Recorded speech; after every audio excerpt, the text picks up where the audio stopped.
Veeraswamy Yadav channel చూస్తున్న ప్రతి ఒక్క హృదయానికి కూడా మనస్ఫూర్తిగా ధన్యవాదాలు. మన వీడియోస్ చేయక ఛానల్ అవుతుంది, కెమెరా ముందు వచ్చి మాట్లాడాలంటే కాస్త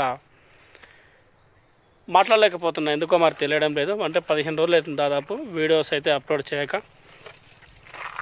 ముందుగా వీడియో చేసే ముందైతే అరటిగోలు అయితే చూడండి, నిజంగా ఇది నేను పెట్టిన చెట్టు దాదాపు 2022లో పెట్టిన ఈ చెట్టు ఒక మంచి ఫలితాన్ని అయితే ఇచ్చింది ఇప్పటి వరకు. ఓ పెద్ద వృక్షమే ఇక.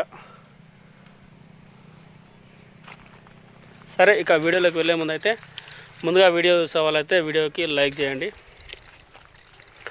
ఈరోజు డేట్ వచ్చేసి డిసెంబర్ 17.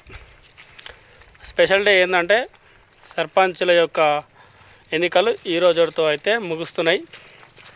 తెలంగాణలో సర్పంచ్ల ఎలక్షన్స్ దాదాపు 3 విడతలకు అయితే జరిగినాయి. మొదటి విడత 11, తర్వాత 14, ఈరోజు 17తో అయితే ముగుస్తూ ఉన్నాయి. దాదాపు 12,652 మంది అయితే అభ్యర్థులు పోటీ చేసినారు. అందులో కొన్ని గ్రామాలు అయితే ఏకగ్రీవంగా అయితే ఎన్నుకున్నారు. అంటే ఎలాంటి ఓటు లేకుండా మేము అన్ని పార్టీలు ప్రజలందరూ కలిసి మీ పలానా వ్యక్తిని ఎన్నుకుంటున్నాం మాకు మనస్ఫూర్తిగా అని చెప్పేసి ఎన్నుకున్నారు. తమ యొక్క గ్రామం అభివృద్ధి కొరకు మెచ్చుకోవాల్సిన విషయం. ఎందుకంటే అదే ఎలక్షన్స్ అయితే ప్రజాధనం అంటే డబ్బులుగా అభ్యర్థుల యొక్క డబ్బులు అయితే వృధా కావడం వల్ల మిగతా అయితే ఏముండదు. అట్లా అయితే ఎన్నుకున్నది ఏకగ్రీవంగా. దాదాపు ఒక్కొక్క అభ్యర్థి నాకు తెలిసినంత వరకు చిన్న తాండా గ్రామంలో 10 లక్షలు పెట్టింటాడు. ఇంకొద్దిగా డెవలప్ ఉన్న ఏరియాలో అయితే ₹1 కోటి, ఇంకా ఎక్కువ డెవలప్ ఉన్న ప్రాంతాల్లో అయితే 4-5 కోట్లు కూడా ఖర్చు పెట్టారు. ముఖ్యంగా అయితే గెలిచిన అభ్యర్థులకైతే శుభాకాంక్షలు. ఎందుకంటే మీరు ఎంతో శ్రమించినారు, ఎంతో కష్టపడ్డారు, అందరూ కలుసుకుపోయినారు. మీ ఇంతకుముందుకు మీ రాజకీయ ప్రత్యర్థులు ఎవరైనా ఉన్నా కూడా, లేకపోతే మీ ఫ్రెండ్స్లలో తర్వాత మీ ఆత్మీయులలో ఎవరైనా ఇంతకుముందుకు మీకు వ్యతిరేకంగా ఉన్నా కూడా వాళ్ళతో పాటు వాళ్ళను మెప్పించి వాళ్ళతో ఓట్లు ఇప్పించుకొని మొత్తానికైతే సర్పంచ్ గెలిచినారు. అందరికీ శుభాకాంక్షలు. ఇక్కడ ఓడిపోయిన అభ్యర్థుల గురించి కూడా చెప్తా ఉన్నా. గెలిచిన అభ్యర్థులు మహా అంటే ఒక 5 సంవత్సరాలు ఉంటారు, తర్వాత తమ పదవులు పోతాయి. ఓడిపోయిన అభ్యర్థులు ఏంటంటే మీరైతే ప్రజల హృదయాలు మాత్రం గెలుచుకున్నారు. ఇది మాత్రం నేను బలంగా చెప్పగలుగుతా. ఓడిపోవడం అంటే మనం పడిపోవడం కాదు. ఒక డైలాగ్ ఉంటుంది, గాయపడిన సింహం నుంచి వచ్చే శ్వాస గర్జన కన్నా భయంకరంగా ఉంటుంది. మీరు అట్లానే ముందుకెళ్ళాలి. ఈ యొక్క ఓటమితో అనేది కృంగిపోవద్దు.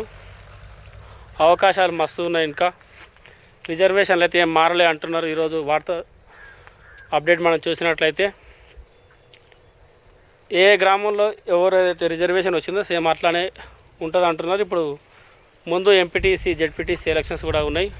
ఇక్కడ ఓడిన వాళ్ళు అక్కడ నిలబడవచ్చు, గెలవచ్చు. దేవుడు మీకు వచ్చిన ఒక మంచి అవకాశం, దాన్ని సద్వినియోగం చేసుకోండి. ఇంకొకటి, ఇక్కడ మనం ఇంతవరకైతే బాగానే ఉంది. ఇక్కడ గెలిచిన యొక్క వాళ్ళ అనుచరులు అత్యుత్సాహం అనేది అది పనికిరాదు. నిజంగా తెలంగాణ వ్యాప్తంగా కొన్ని గ్రామాలు అయితే ఉంటాయి, అన్ని గ్రామాలు ఉండకపోవచ్చు. అత్యుత్సాహం ఎట్లా అంటే గెలిచిన అభ్యర్థి కంటే వాళ్ళ లీడర్ కంటే ఆ పక్కన ఉండటంలో హవా ఎట్లుంటుంది. అవతలను మొత్తం దూషించడం మాటలతో, వాట్సాప్ స్టేటస్, సోషల్ మీడియాలో. సరే, మీరు గెలిచినారు కాబట్టి మీరు పోస్టులు పెట్టుకోవడం తప్పులేదు. కాకపోతే ఆ పోస్ట్ ఎట్లా ఉండాలంటే పోస్టులు అవతలి వ్యక్తి యొక్క మనోభావాలు దెబ్బతీసే విధంగా ఉండద్దు. కాబట్టి సర్పంచ్ గెలిచిన అభ్యర్థులకు నేను చెప్పేది ఒకటే, మీ అనుచర వర్గాన్ని మీరు కంట్రోల్లో ఉంచుకోండి. దానికంటే ముందు గ్రామ అభివృద్ధి కోసం అయితే పాటుపడండి. ఎలక్షన్లోనే ఇన్ని డబ్బులు ఖర్చు చేసిన కదా, ఆ డబ్బులు సంపాదించుకోవడానికి మాత్రమే నేను ఇక్కడ వచ్చినా అంటే కాదు. ఇది ప్రజాస్వామ్యం. మీరు డబ్బులు ఖర్చు పెట్టడం అనేది అది ఒక మీ యొక్క స్వార్థం కావచ్చు. అది అందులో భాగంగా మేము అక్రమంగా సంపాదిస్తామంటే ఇక్కడ తావు ఉండదు. ఎందుకంటే ప్రజలు వాళ్ళు ప్రశ్నిస్తారు, చట్టం ఉంది దానికోసం. అట్లా నేను చెప్పాలనుకుంది అయితే 10 లక్షలు ఖర్చు పెట్టినా 20 లక్షలు సంపాదించుకోవాలనుకుంటాడు. అంటే అందరూ అట్లా ఉంటారు అంటే అందరూ అట్లా ఉండకపోవచ్చు. ఇక ఓడిన అభ్యర్థులు అయితే మీరేం నిరుత్సాహపడకండి మిత్రమా, నీకు మంచి మంచి అవకాశాలు ఉన్నాయి, పోరాడితే పోయేది ఏం లేదు, బానిస సంఖ్యలు తప్ప అని ఎందరో మహానుభావులు అయితే అన్నారు. దానికి అనుగుణంగా మీరైతే నడుచుకోండి. కానీ ఒకటి మాత్రం విచిత్రం అనిపిస్తుంది, మా గ్రామంలో కానీ ఇంకా నాకు తెలిసిన గ్రామాలలో కానీ వార్డు మెంబర్కు 30 నుంచి 40 లక్షలు ఖర్చు పెట్టి కూడా గెలిచిన వాళ్ళు ఉన్నారు, ఓడిపోయిన వాళ్ళు ఉన్నారు. ఆ వార్డు మెంబర్ పదవిలో మనకు వచ్చేది ఏముండదు, అందులో లాభం ఏముండదు, జస్ట్ ఒక పేరు మాత్రమే ఉంటుంది. ఆ పేరు కోసం ఎంతోమంది ప్రయత్నించినారు. కొంతమంది బడా వ్యక్తులు ఓడిపోయినారు, చిన్న వ్యక్తులు గెలిచినారు. అది నిజంగా నాకైతే ఆశ్చర్యానికి గురి చేసింది. అది కామన్, ఎలక్షన్స్ అంటేనే కామన్. పని చేసిన వాళ్ళు మాత్రమే పదవిలో ఉంటారు నెక్స్ట్ ముందుకు. చేయని వాళ్ళు 5 సంవత్సరాల పాటు ఆ పదవిని అనుభవించిన నెక్స్ట్ వచ్చే ఎలక్షన్స్లో మాత్రం బుద్ధి చెప్తారు.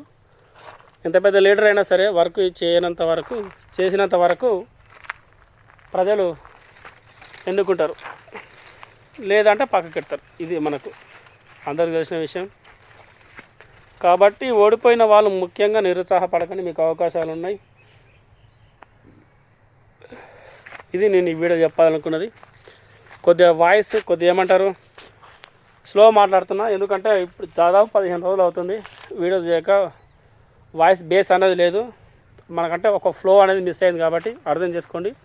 విరసామ్ Yadav YT YouTube channel subscribe చేసుకోండి.